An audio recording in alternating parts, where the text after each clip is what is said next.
Put the one of both of us up there. Oh yeah, that's good. Yeah, it looks really good. Oh yeah, that's real good. Oh, let me take this name badge Yeah, it off. looks really nice. Look, I had. Now, what if I had recorded with this name badge on? That would have been nasty. All right, you ready? I'm ready. All right, very good. Put this in my phone. Okay.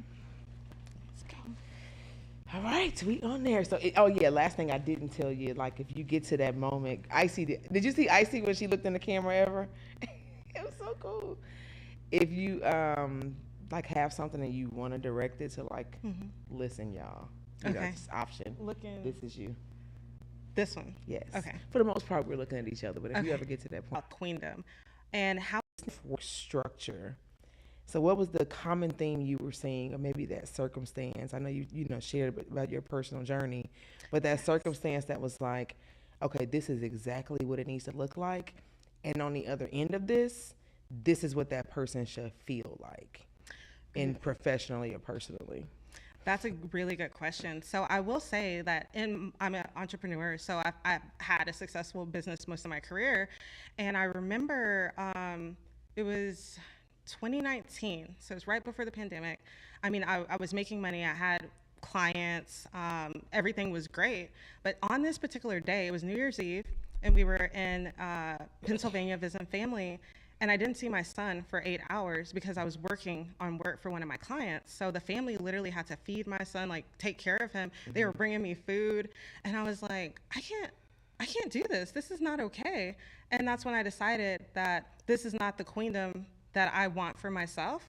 And that's when I made the decision to completely restructure my life and my queendom in that sense more professionally, because what you do professionally affects can affect everything. Oh, absolutely. But that was the moment where I decided, okay. So after that trip, I went home. I actually fired clients, and I just started from scratch. So I started building the list and really creating what I wanted that vision to be like, and it actually centered on me, my self-care, being able to take care of myself and take care of my family, and I was like, nothing comes before these two things. Yeah. Everything comes after these things. And that was yourself and My family. your family. Love Yeah. that. Love that.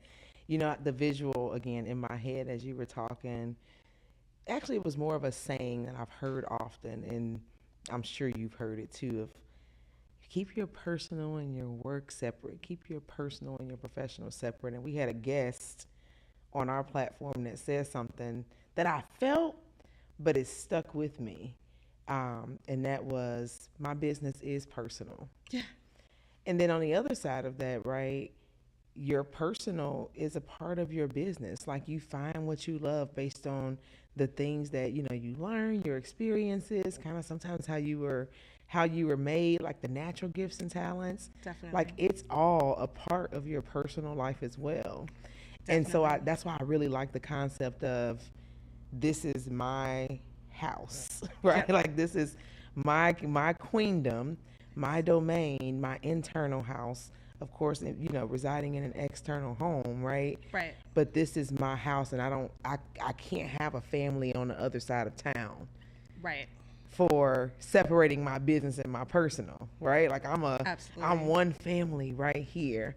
So I love that you said that because I'm sure you could, you know, definitely shed some light.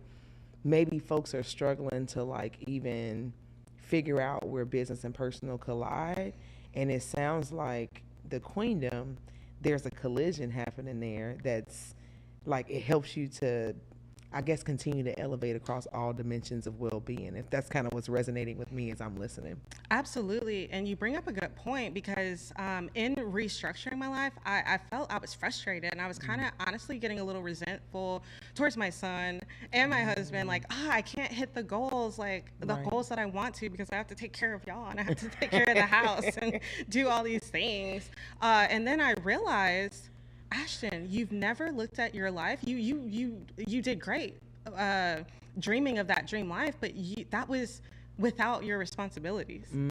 So then I sat and I was like, oh, and I thought about what that dream life looks like with my responsibilities, and it looked different, not completely different, But then I realized, okay, I always thought I'm gonna have this huge, like, $1 million mansion, and I was like, well, I'm not cleaning that. I don't want that $1 million mansion unless I'm gonna have about at least 3 maids. That part. So I'm with you on that. Yeah, right? yeah. So Tiny house me. yes. Okay. So I started thinking about, okay, what do I really want?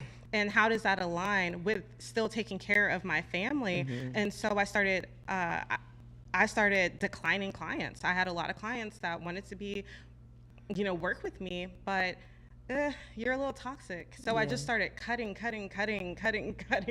out a lot of things that didn't resonate with that vision of my life with the responsibilities. And that has allowed me to really build that fulfilled, like, dream queendom that I have dreamed of.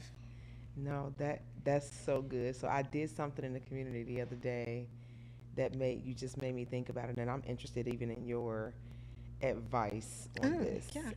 from a power moves perspective. So I talked about, in order for you to make the time, or shift your time so you can live your best life, you have to start getting comfortable with breaking some promises and breaking some commitments. And so I've heard you say twice, like, I had to cancel clients. Yeah. I had to fire clients. Yeah. I can only imagine, like, how difficult that was, just because sometimes, and even as a Black woman, like, when you commit to something, you want to get it do done. it. Right, I got to get it done. So the act of, like, going to a client and said, I can no longer do this, or I want to release you from our contract, which is, it's usually the other way around, that had to require some, like, you had to die to some old thought patterns and die to your old self to say, I have to do this and break this commitment or break this promise in order for me to make the power move to even live this framework that I'm talking about, right? Exactly. So talk to me a little bit about what that can look and feel like, because I feel like people are still holding on to things and not, and when I say people, I'm talking about me, because my dominion been shining and growing mostly over the last year and a half. So I wasn't like, I came across confident. Now I'm like, I got dominion. Okay. So when I say I'm talking about me, but I was afraid because I didn't want to let go of things that were attached to my survival, Right. and that were externally fueling me, where I didn't have to focus on myself. So what does that letting go look like? Just kind of shed light on what does someone have to, like, they want to move to power. What do they have to, like, let go and really think about to say, I'm going to break up with this so I can make room for this?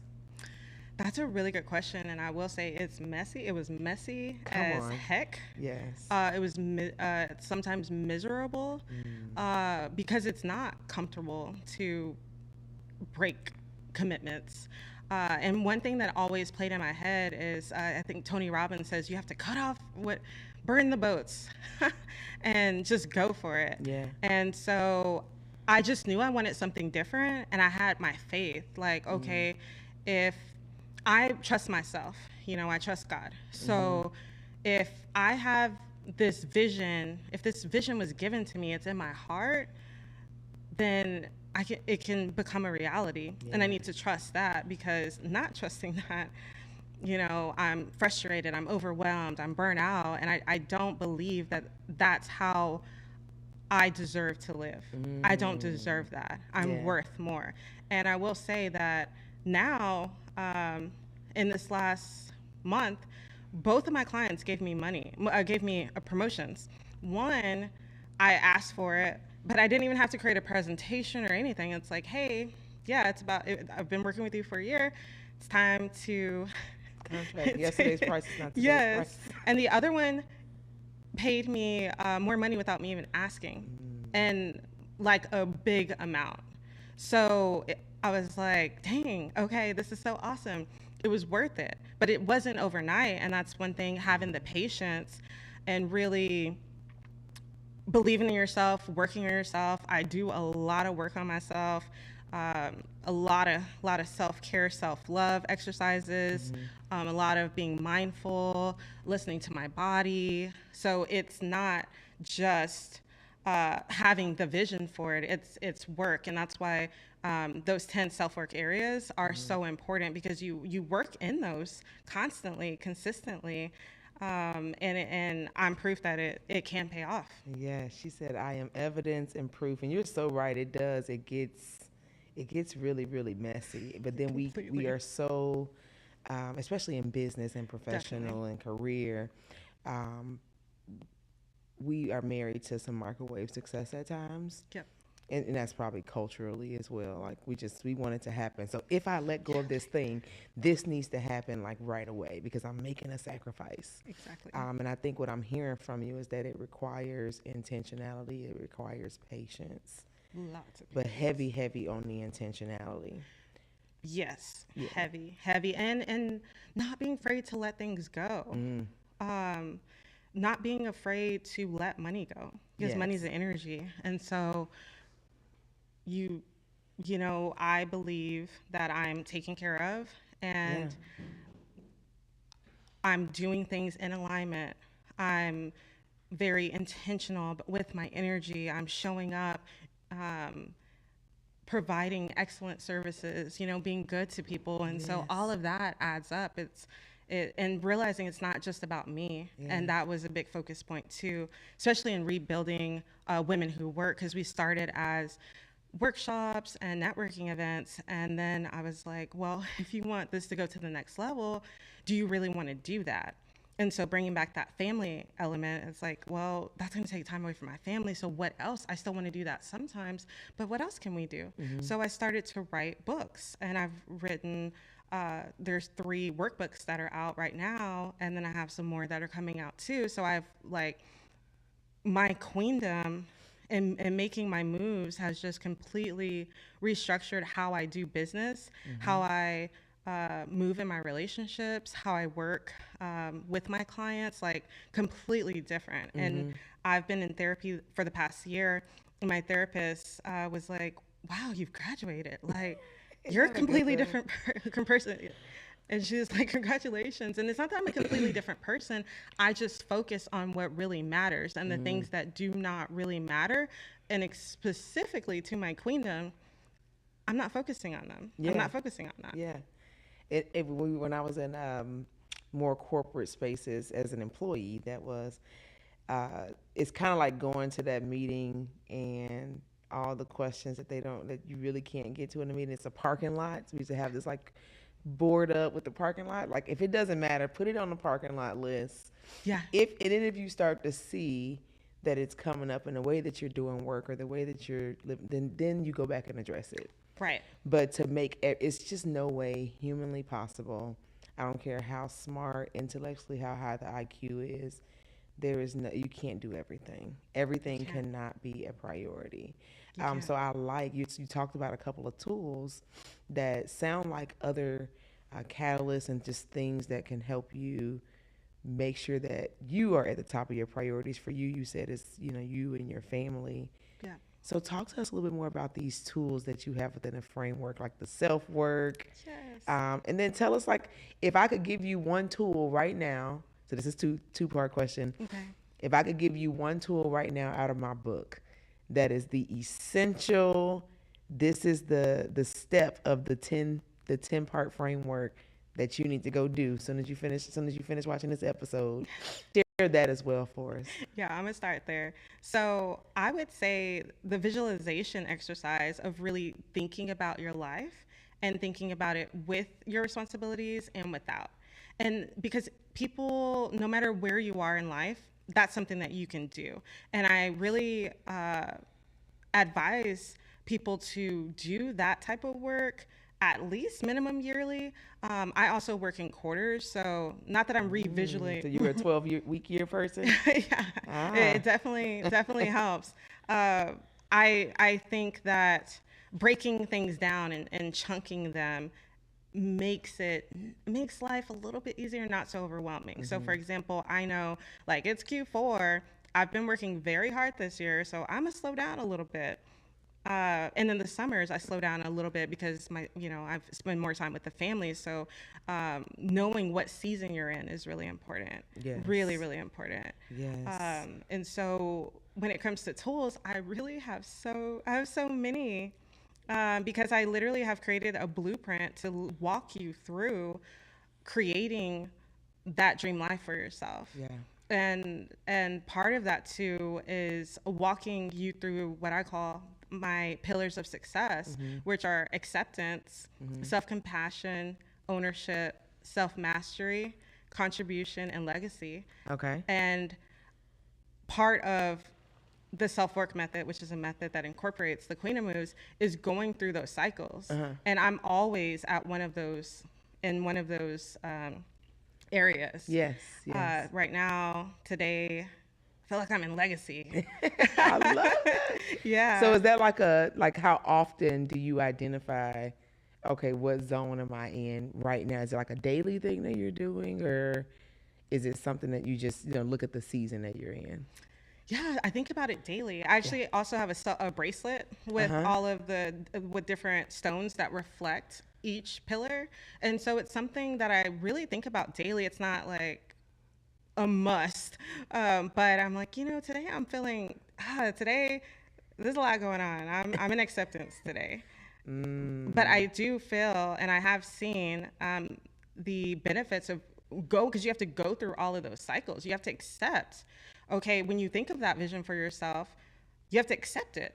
And then show yourself some self-compassion, especially if you're not where you want to be, and self-compassion surrounding your journey is really important. And then coming to own that story. Yeah. What is that? Own it. There's power in your story. And then mastering your skills. Do you need, if you're making 60K, but your dream's to make 100K, what do you need to do to make that other 40K? Yeah. What does that look like? Does that mean you need to go back and get another certification? And then once you are good, if you notice, all of those kind of work on you, how do you contribute to others, and what does that look like? Are you contributing once quarterly because you have to, all of these other,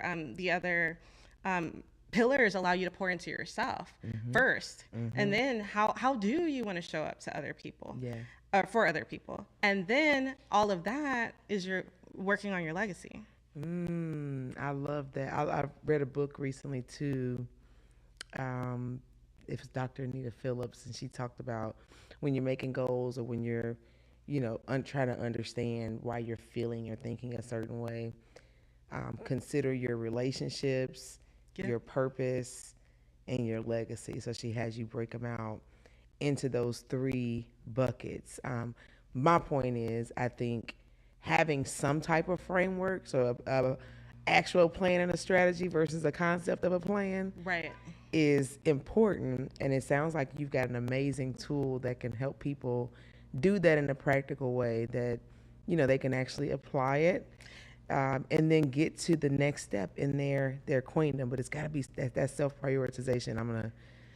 That one's never going to go away. It's really important. Yeah. It's really, really important. Knowing who you are, knowing how you work. What are your strengths? What are your weaknesses? What threats do you have against yourself? Yeah. Because a lot of times we think it's other people when it's really us.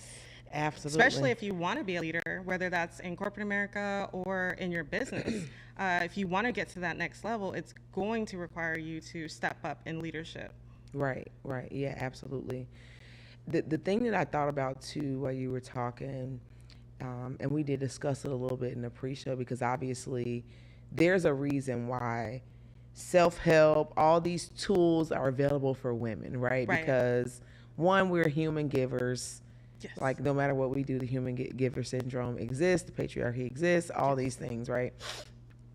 We needed some extra pouring, and our bodies just do different things, right? So I think that there's going to be a necessity for tools that are geared towards women. But I think also, because we're such trendsetters and pace setters and all the things, I think that the work that you're doing still applies to the male and the non-binary community as well, right? So definitely, if it was someone who wasn't a woman,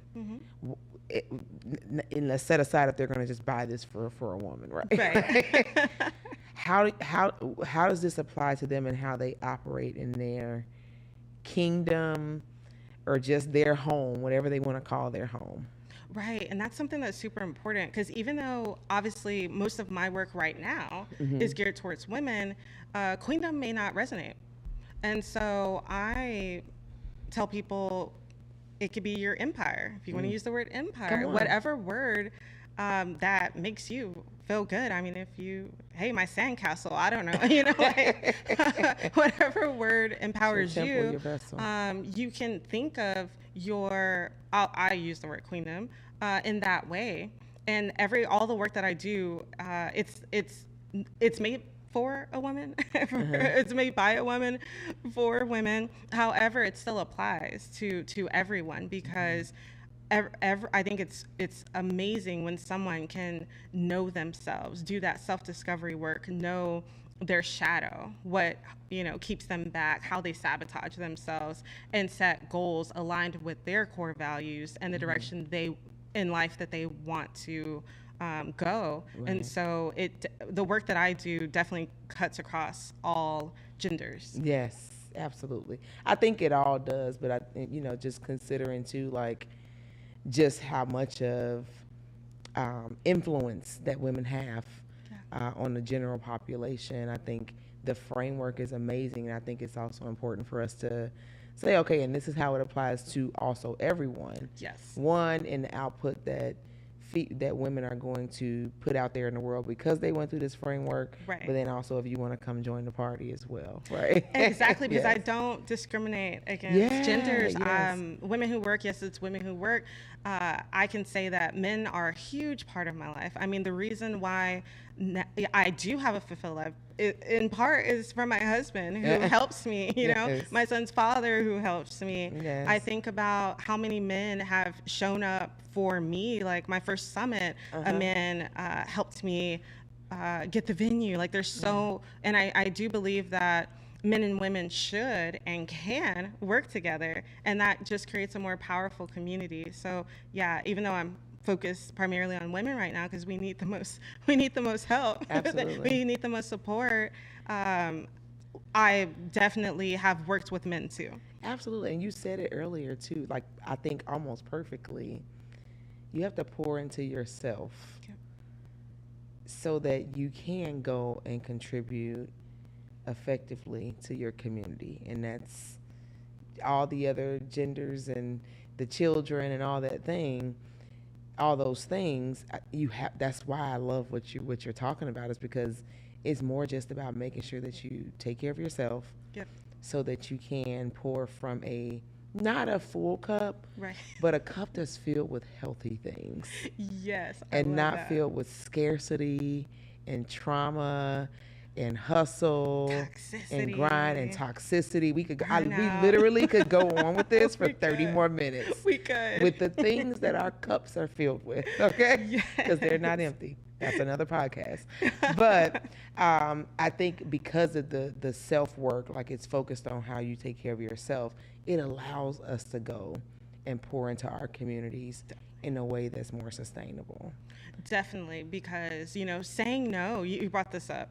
I say no to a lot of things, and I say yes to a lot of things, and I get to do things. Like last night. Have we talked about that, or did we talk about the I get to, or you just said that? I just said it. Man, but I heard that once, and it's like, I get to do this. So I think that's so important. I get to wake up at 5:30 to...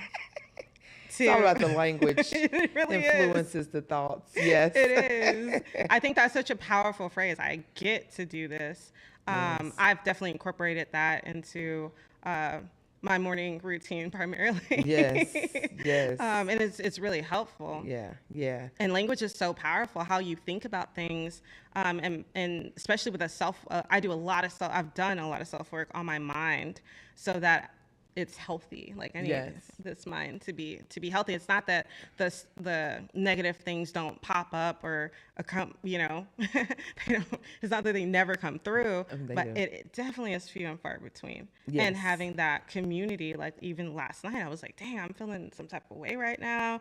I had someone to call, hey, do you have time to listen to me right now? Because I need to I just need to clear my chest a little bit. And they were like, yeah. And I talked a little bit and then felt better. Yes, yes, having space to be able to do that. But no, you're being able, what you just said a few minutes ago just like really hit home with me. And you talked about it earlier too. It's visualization. Yep. Everything that we're doing is started off with like either something you had an opportunity to do that we call luck.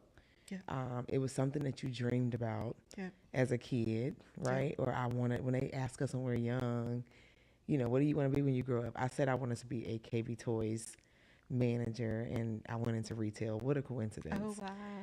That's another podcast too. But it's all about this dream we visualized, or this, but we do that thinking about the best case scenario. Right. Of, okay, this is the goal, this is the dream, and I, singular, am going to go do it.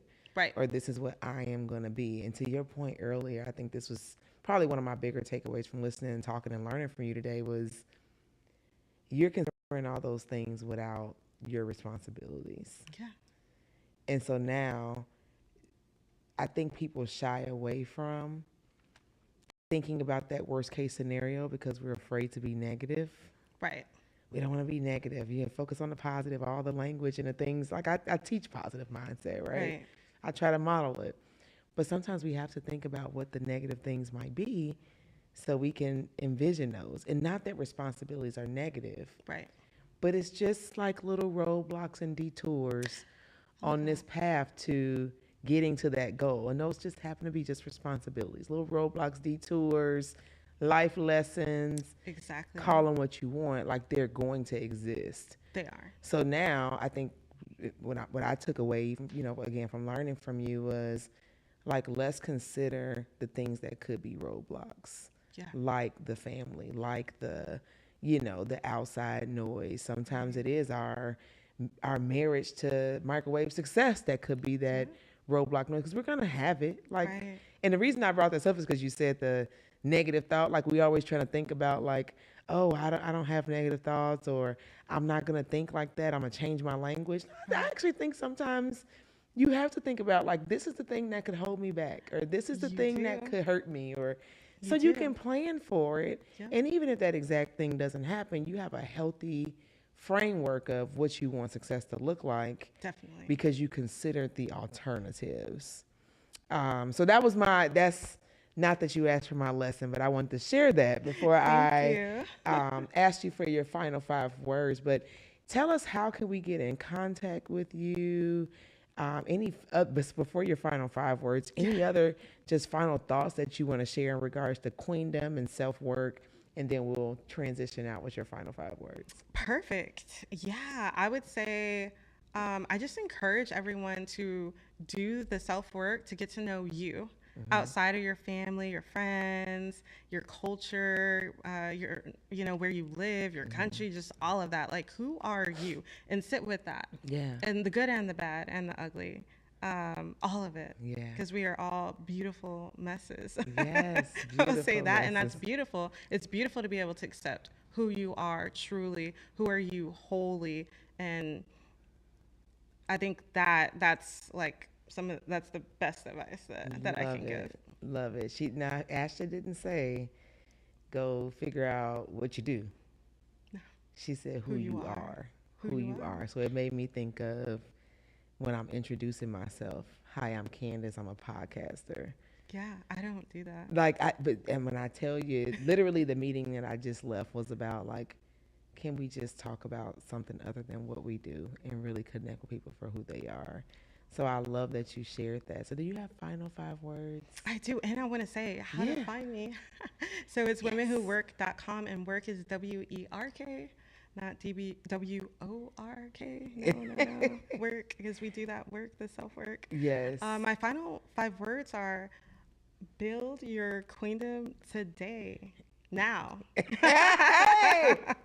Hey, because it don't have to be hard when it's easy. Build your queendom today. Now. Now. Do it now. Like, you, such great advice. It might sound simple, but it like 10 things came to my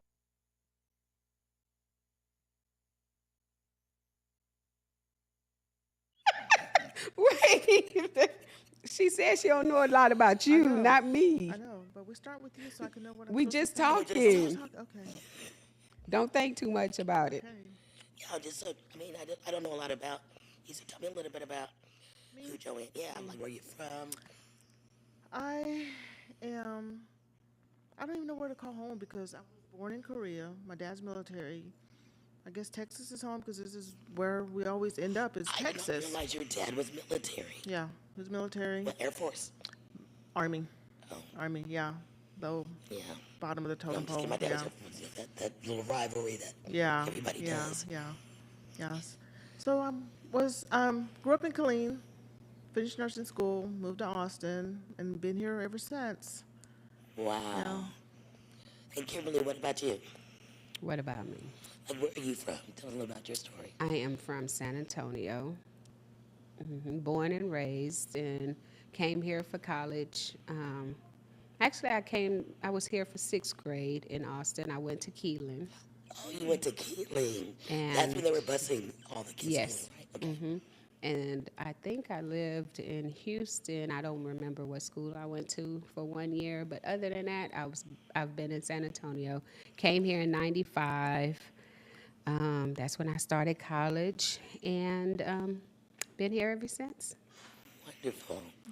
One of the things that I think we all are sharing in a particular journey is our cancer journey. And with that, there's many misconceptions about people who get, whatever the kind of cancer it is, breast cancer. And one of the things I know we were talking earlier, how people don't understand the maintenance part. You get cancer, you go through treatment, whatever the treatment is, whether it's surgeries and chemo and radiation, and then you're like, oh, you're cured. You're ringing the bell. Everything's great.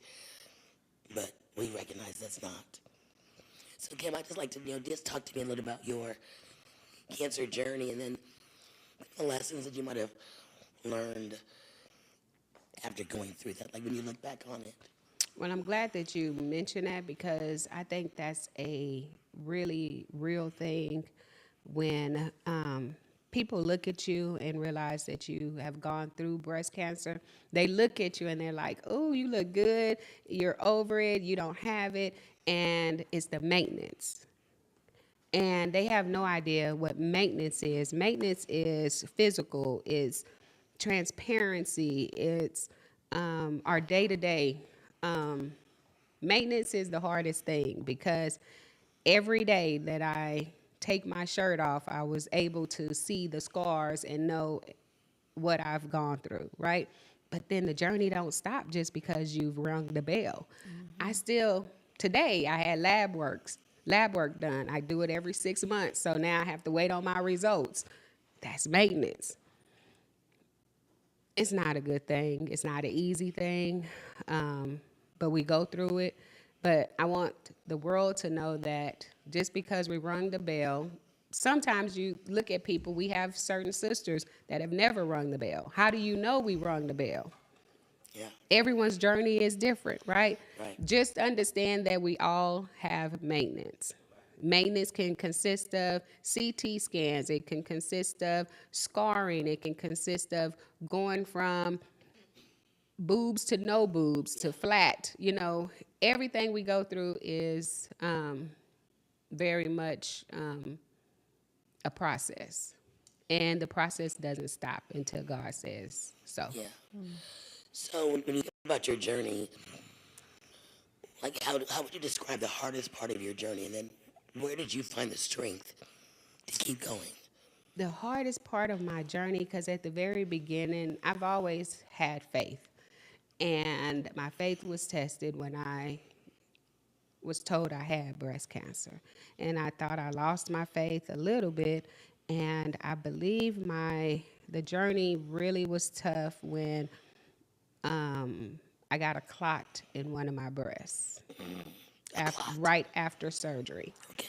And at that point, everything came to a real silent moment for me, and I can just hear God say, I got you. And my life changed at that point. And a lot of people won't understand it, but that's my story. And like my life, I thought I already had faith, but once that happened and he said that, and because the normal Kim freaks out and cries and screams and, oh my God, oh, I didn't do any of that. Yeah. I heard all the machines beeping and shutting down. I thought I was dying, but I was at peace. And I knew that he had me, and nothing has changed that, but it's made me a different person because now my faith is in him and not in man. So, Wow. That's because really he did bring me through that. Yeah. And I'm talking about them machines was going to zero. I knew Yeah. that it was my time to go. But he said, I got you. And he got me. Wow. Now, Joanne, for you, tell a little bit about your cancer journey and like where did you find the strength to keep going? Well, I found out I had cancer through a routine mammogram, which I wasn't going to have because my doctor's like, you know what, everything's been clear, so we could skip a year. But she said, your insurance is going to pay for it. It's covered. I said, well, as much as I pay for insurance, might as well let them pay for it. And thank God I did, because that's the day that I found out I had cancer. Wow, now what year was that? 2019. Yeah. Oh, we were all in 2019. All of 2019. us was 2019. Yeah. I think you were February. Yeah. She was June. June. I was Wait, July. no. I was February. February. I was June. June. And you- 27th. I was June 2. When you Oh. found out, June. June. Oh, think I June found 20th. out June 27th, and then Joanne had posted something, so Yeah. we reached out, and then Oh, I thought I it was had Jan- surgery first, I think. Yeah, In yeah. September. okay. Okay, I found it in January. Had surgery in February. That's where I got myself Okay. mixed up. Yeah, Oh, but everything was 2019. fast. Everything was fast when you find out you have cancer. Yeah. Yeah. Going from boom, boom, boom, CAT scans, bone density, nuclear this and that, and everything That's moved the fast. maintenance still today, because of our estrogen blockers, Right. we have to do bone density Yeah. every 2 years. Every 2 right. years. Yeah. So they said, I was stage 1A, found it early. I wanted to do a lumpectomy, which I did. Didn't get a clear margin, so I had to go back and do another lumpectomy. Got clear margins. Then I did the Oncotype test. That's when I guess it tests your cancer cells to see if you benefit from chemo, and my score was kind of high. So my doctor told me he advised me to go through chemo. So that right there scared me because the first thing I was thinking is my hair. So went through 4 rounds of chemo, 33 rounds of radiation, did a follow-up mammogram, and something looked suspicious again. And I said, I'm done, just take them both. And I'm glad that I did because I had breast cancer in the left breast, but the right one had suspicious cells that wasn't picked up yet. That could have turned into cancer later. So it was just God telling me, just let it go. Yeah. Let it go. Yeah. Estrogen caused, my insurance wasn't going to pay for the Lupron shot to, put me into menopause, so I had to get a hysterectomy. So I go from having boobs, and then hysterectomy. So it's like, you know what? I just felt like all my womanhood got taken away. I didn't have any hair. So that was the hard part. So That was the hard part. what was inside of you that gave you strength to keep going, or after that happened, Mm-hmm. how did you find yourself? My kids. Your kids. Yeah, they were telling me, your hair doesn't make you. It doesn't make you a woman. Boobs don't make you a woman, and your ovaries, your uterus, are you about to have any more kids? No, so don't worry about those things. So that's what kept me going. You sound like you have some wise kids. Yeah. Yeah. So when we think about, I remember when I got cancer, my priorities changed. Oh, yeah. And I just remember getting the call, same as you guys, getting the call and having to think, wow, I got to tell my family. That was hard for me to think, how do I tell my family? I wasn't as concerned about me, but how do I tell my husband who just lost a wife? How did you all deal? How was the experience of telling your families? For me, I hate surprises, so I'm always trying to be a step ahead of things. So the way my mother-in-law was with me at the biopsy appointment, and the tech ended up telling me she thought I knew, because no matter what, they know based off of colors and stuff that shoots. And she said, "Oh, when are you going to start seeing your oncologist?" And it was just general like that. But prior to that, when they did the ultrasound guided mammogram, they focused on one side, and tears just came down, right? And they brought in the specialist. So I already knew then, right? So I'm preparing myself. And then when she said that, I'm preparing myself. And when I was like, "What?" And she was like, she kind of retracted or whatever. And I remember walking out and telling my mother-in-law I have breast cancer. And she, "Why would you say that?" And I told her what happened. And she didn't believe me. And literally later on that day is when I got the call from my OBGYN. And I didn't freak out because I had already been a step ahead of that, right? So I remember my husband just like, I'm telling him, like I kind of yelled it out to him. I called an Uber because right then when she told me, I set an appointment with the general surgeon, like within hours. Okay. But I knew I couldn't drive because I don't know my state of mind at this time. Like I just found out some crazy news, but Kim is on top of it. I'm on top of it. So jumped in the Uber. That's when Shanika called and she was like, "Kim, what are you doing?" And I said, "I'm on my way. You know, I have breast cancer." And she met me up there because everything was just going. But of course, Kim, trying to be Kim, I had yelled it to my husband, jumped in the Uber. Like that's how it was transitioned. My mother-in-law told me that he just broke down, like literally. I didn't get to see that. So got to the doctor's office, the general surgeon, and I told her that I wanted a double mastectomy. She looked at me crazy because it's like, this is early stage. Why would you want to do something so drastic? But then she realized I'm that drastic person. I don't know how else to be. So then I tell my oldest son, and I believe he was driving, and he just pulled over and he just broke down, and his faith in God instantly changed. He just got so angry, and for that reason, I didn't tell my younger son because he's in college at this point. And I know had I told him, he would have instantly like, "Forget college, I'm not going," and he would have just wanted to be attentive to his mom. He didn't find out until, okay, I removed one, the second, when I did the second breast. And at that time, the conversation was different. It was, I don't have breast cancer. I had it, and now I'm just removing my other breast. And I felt that he deserved that because going into surgery, I would have robbed him if something happened. And I just explained to you what had happened on that second surgery. Wow. How was that received when you able to tell him? When I told him, he was home, and he was like, "Oh, that's good," because it was different than saying I have breast cancer versus I no longer have breast cancer, but I'm doing this because, you know, it's maintenance, right? But he also got angry when he found out that I clotted and coded, because y'all, that is what I actually was doing in that room. And that's when I could hear God. And that was the turning point for me. Wow. With this journey, what are some of the, like, I think some people think it is a personal journey for everybody. It is. And at the same time, sometimes we feel we have to isolate. What would your advice be on isolating versus making connections while you're going through? I originally isolated. I didn't tell family that I had breast cancer. I didn't announce it to the world. I still don't put it on Facebook or social media. So I did isolate.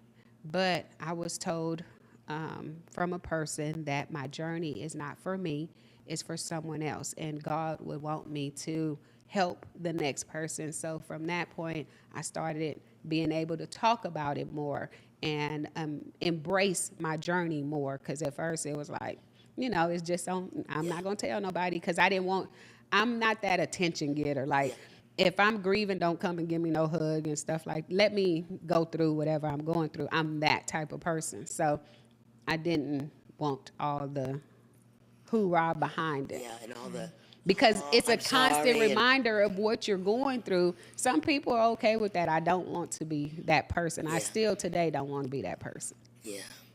What about you, Joanne? I feel like I had to pick and choose who I told my story to because the reactions that I get from people. Yeah, You know, some of them were like, "Oh, well, you know, because you didn't eat right or you didn't exercise. That's Like why, blaming. yeah, that's why, you know, cancer comes because of this, this, and that." So I was like, "Yeah, but mine was estrogen positive. That's something that my body makes I can't control. So this is just something happened. It's not like I was sunbathing and, you know, I got skin cancer. That's something I could control." So I had to pick and choose who I told my story to. And then there's people that understood that, you know, this is something that just happens. And my biggest thing was I had to stay off of Google. When I first found out, I Googled everything and I thought I was dying. I called my doctors like, with this, and that. That's like, no, you know, stop Googling. Stop Googling. That's what happened to me with lymphedema. I Yeah. cried, thought I was going to wake up with the big arm, Oh. the big legs. really? With lymphedema? Yeah. Yeah, because I was Googling. 'Cause you're And Joanne sent me Oh, I'm sorry, She Kim. said- Joanne was me a- sending you all this stuff. she sent me a video. And I was like, God, why I didn't sleep none that night? I said, now this is just gone too far.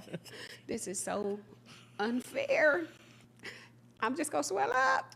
And I told my doctor, she said, stay off that Google. Yeah, Google got me. Yeah, Google And had me dying. another reason of not like, of keeping it isolated is because I didn't want the death looks. Because for whatever reason, everybody think if you have cancer, you're dying. Oh yeah, yeah, I didn't want that. yeah. I'm That- not going to yeah. claim that, but that's how they look at you. That is true. Oh, I'm so sorry. true. Like, I'm sorry. you know, I did not want that. Yeah, I didn't want the pity. Yes. Like Yes. My nieces and stuff, they so fell out crying. If Aunt Kim get it, then everybody's getting it. She's the Yeah. strongest one, you know, like if I'm going somewhere. But yeah, yeah. I didn't want that. Or there's people who thinks that, you know, oh, you went through chemo, you had radiation, you had a double mastectomy, you're clear, you're good, you're cured. But they don't understand that this is a lifelong journey. Yeah. You know, we So, have, like, talk about that a little. Like, what is since this? Mm-hmm. What has changed, and how are you finding your new normal? my new norm. Since I'm on letrozole, it causes joint pain, so I had to learn how to change how I do things. Like if I'm on the floor, I had to find a new way of how do I get up off the floor now? You have Or, to teach me that, because I'm on letrozole too. oh, yeah, It's hard. the joint pain. Yeah. Yes. But Yes. I've noticed that if I exercise or if I walk, it got a lot better. And I've also got this little vibration thing you get on, it just shakes you to death and it loosens your body up and it helps Really? out a whole lot. Yeah. Wow. Yeah. Now, Kim, for you, what has been your challenge of, like, the things that are different now, and you finding your new normal? That's really difficult. My main thing is trying to get my energy back so that I can get back to being in my youth organization. And gradually, I'm, working at track meets and trying, but I don't know if I'll get 100% back. But Yeah.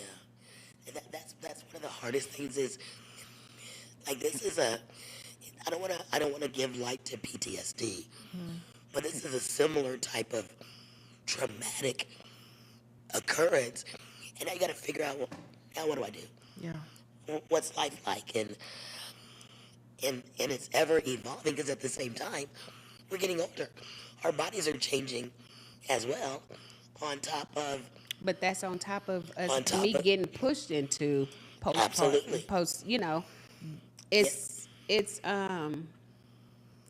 It's hard because like you have to go places and you got to deal with hot flashes, right? But that's what you thought you were preventing.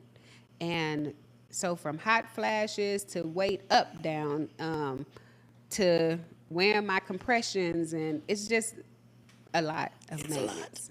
It It's is. a lot. Yeah. No one sees it because they just see, oh, you're looking so good and you're so healthy. They have no Right. idea. Like, And then they also misunderstand when they see you out, smiling, doing stuff, like, oh, She's living her life. She's not worried about yeah, a thing. right, and that. But now, they don't see when you go in that shower and you cry. They don't. They don't even see what it took for you to get up, to get out, to go out. Nobody sees that. You know, and I think about the photo shoot we just had, and how the last couple of years we, get people that are going, literally still in treatment, just had a treatment or dealing with whatever, and they travel to go to this photo shoot, and I got asked a question like, why are you doing a photo shoot? And it kind of just like, I don't want to say it pissed me off, but I was a little perturbed. Like, why not? I don't understand that, because it's not even about the photos. These women are coming together. It's something they're looking forward to for those few hours